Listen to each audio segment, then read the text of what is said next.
Four Futures: Life After Capitalism is a book which outlines four possible futures for humanity in a post-capitalist world. The book envisions how two world shakers, namely increasing automation taking over many jobs over time, and the instabilities which the effects of climate change pose on the environment and society overall, will eventually force society into a new direction beyond capitalism. This idea of a collapse of capitalism due to automation and climate change is outlined in the introduction of the book.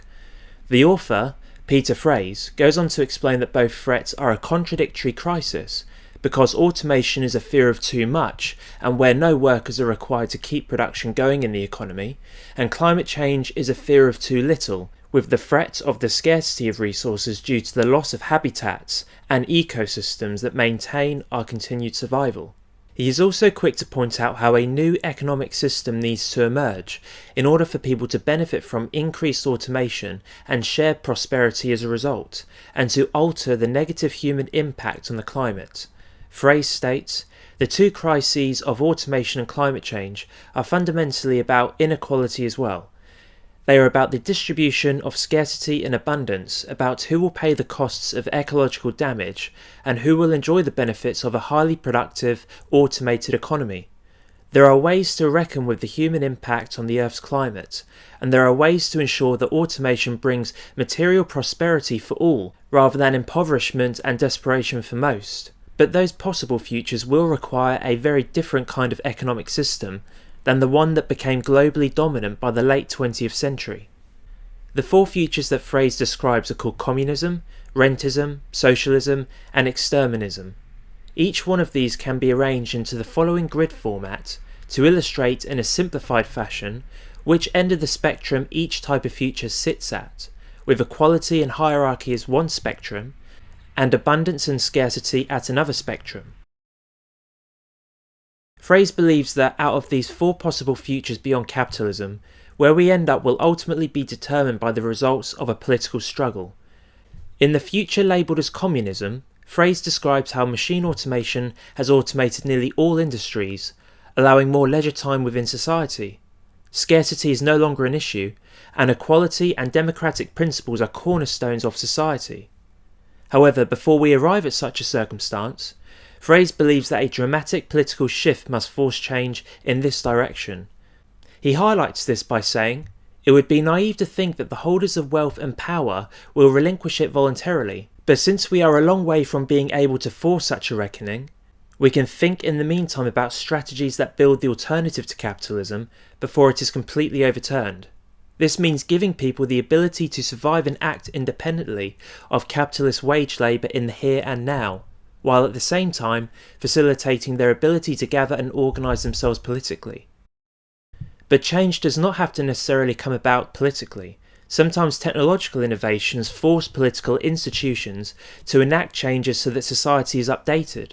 Examples of this kind of technological push on politics are things like driverless cars and artificial intelligence, where governments are having to conjure up policies and laws that support and regulate these emerging technologies for society to utilise. Frase discusses how decommodifying labour can produce a transition towards communism.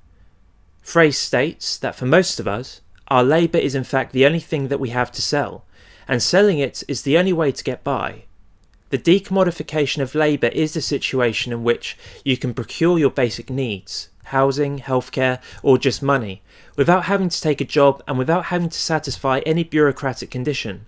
To the extent that you get these things simply as a right of being a citizen, rather than in return for doing something, your labour has been decommodified. This future called communism is imperfect, says Frase, but removes the age-old conflict between the working class wage earners and the wealthy property-owning elite. The second future which Frase depicts is called Rentism. This future society is based on an abundant society but contains inherent inequalities because property ownership has not been eliminated.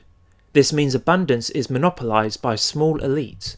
Frase explains, the system relies heavily on the laws of intellectual property. Unlike physical property, intellectual property dictates not only the rights to the possession of physical objects, but also control over the copying of patterns. It can thus persist in a world where, for example, most objects can be cheaply and easily copied on 3D printers. Those who control the most copyrights and patents become the new ruling class. But this system is no longer capitalism as we have traditionally understood it, because it is based on the extraction of rents rather than the accumulation of capital through commodity production. I refer to it as rentism. Rentiers, who own property and do nothing other than rent out property they own and live off interest payments from the bank, will comprise the wealthy elite in this future. Common ownership is not enforced by government. Intellectual property, which are the computer codes and patterns that enable technology to produce an abundance, are ultimately owned by the rentiers. They can license to you, but through copyright laws in this future society, rentiers can dictate how you use the item that you have purchased a license for.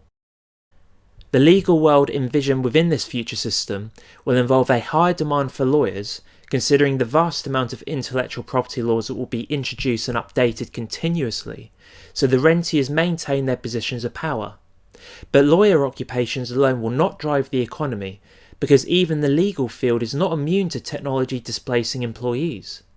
Frase believes that if we do arrive at a rentism future, it is a system that has a limited lifespan, when he states, "Would the power of ideology be strong enough to induce people to accept the state of affairs I've described? Or would people start to ask why the wealth of knowledge and culture was being enclosed within restrictive laws, when another world is possible beyond the regime of artificial scarcity?" In the third future society that Frase outlines, he has a vision of a future socialism which contains equality but suffers from a scarcity of resources. The scarcity element relates to how we have already reached a peak production in oil, and although a transfer to renewable energy sources is still possible, the damage has already been done to the environment through the release of dangerous levels of carbon emissions over the many years that we have had a capitalist economy that's based on infinite growth and the production and use of oil in almost all that we purchase and consume. This level of environmental degradation leads to a scarcity of resources. Frase summarises the key issue of this future socialist society when he states, "The real question is not whether human civilization can survive ecological crises, but whether all of us can survive together in some reasonably egalitarian way." Most of this chapter of a future form of socialism goes over the ways in which we can decrease the risks posed to our ecological environment and the transformation of daily lives, so people are more ecologically conscious. To resolve the scarcity issue, governments could implement a universal basic income whilst also creating jobs and infrastructure that attempt to reverse the damaging effects of climate change. To summarise Frase's segment in the book that focuses on a potential future form of socialism, he says, "Socialism is a world of limits, but that doesn't mean it can't also be a world of freedom. Communism has limits as well, but they are entirely internal to human social relations. Here, socialism has limits that are also imposed by the physical environment in which we live. We can still reduce labour to a minimum, even if consumption must be bounded, and what work of ecological reconstruction is necessary can be shared out fairly rather than dictated by those with access to wealth. In other words, the socialist future can be as mundane as reporting for duty in the Ecological Reconstruction Corps, or it can be as grand as terraforming our own planet, reconstructing it into something that can continue to support us, and at least some of the other living creatures that currently exist, making it an entirely new nature and ensuring that we still have a place in it. This world may not have the giddy and improvisational feel of the communist future, but it could still be a good place to live for everyone. The fourth and final future which Frase describes is called Exterminism, which is comprised of both hierarchy and scarcity, making it the most dystopian out of all the futures Frase hypothesises. Frase uses the plot from the Hollywood film Elysium in order to illustrate an exterminist future. A small wealthy elite enjoy communism with their small group on a spaceship above Earth. Then workers and poor people remain on Earth, where they are contained in a scarce and debilitating environment, aversively controlled by machines. In this world, the ruling class are not counter-controlled by the working class, who might opt to go on strike and stop the production line churning away, as they have built machines that do all of the work they need done in order to prolong their survival. The reliance on workers is removed. Frase then goes further to ponder, fortunately even the rich have developed norms of morality that make it difficult to reach for this final solution as a first resort.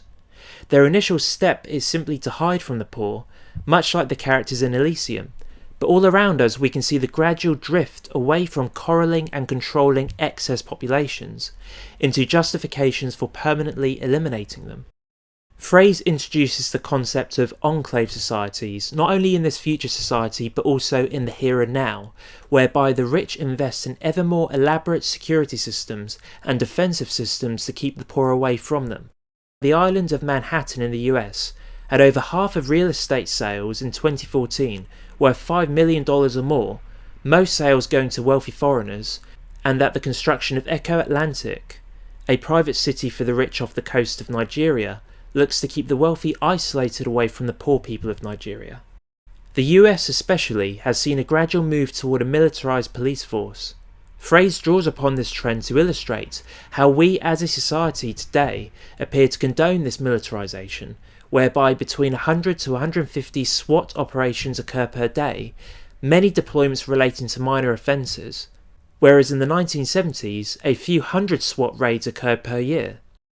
This desensitisation the public has towards this phenomena relates to how an exterminist future may be possible if we don't get a handle on equality and producing an abundance in society.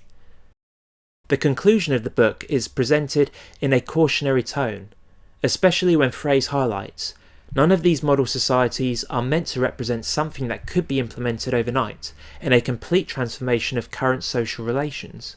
Indeed, probably none of them is possible at all in a pure form.